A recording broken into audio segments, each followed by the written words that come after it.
Bakunzi bawe ba TV5 turabasuhuje aho merereye hose. Shiramatsiko.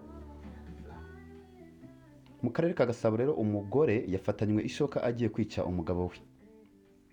Mu karere ka Gasabo mu murenge wa Jari mu kagari ka Gatego, mu mudugudu wa Rwankuba haravugwa amakimbirane yo mu ngo, aho inzego zibanze zivuga ko bacumbikiye umudamu witwa Mukanyandwi Jeanne ufite imyaka 40. Aho yafatanywe ishoka yemera ko ariyo yaragiye kwifashisha ngo yice umugabo we bashakanye byemewe n'amategeko. Uyu mugore yashakanye n'umugabo witwa Shyirambere Jean Claude ufite imyaka 45, babanye mu buryo bwemewe n'amategeko. Aya makuru yamenyekanye tariki 25 ubwo n'ejo bundi, aho ubuyobozi bw'ibanze bagize ati twatabajwe na Shyirambere Jean Claude avuga ko umugore we afite ishoka ashaka kumwica.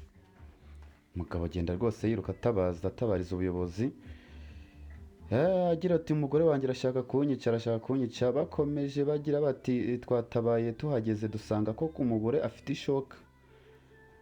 Iyi shoka rero akaba ari iyo bari basanzwe bakoresha mu rugo.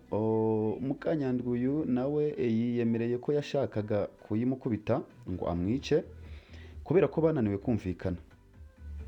Ngayo nguko rero ubuyobozi rero bwavuze ko uyu mugore babaye bamucumbikiye mu mudugudu wa Rwankuba mu gihe bataragana inzego z'ubutabera. Murumva rero aho isigeze. Ngayo nguko rero naho gukomeza kwigisha ndetse no kurwanya amakimbirane yo mu miryango ashobora gukurura impfu zimwe na zimwe cyangwa se ibindi byago bitandukanye mu gihe aya makimbirane yaba adacitse mu muryango. Komeze mudukurikirane ku Ibaba TV5 tubageze amakuru yose atandukanye yo mu Rwanda hose.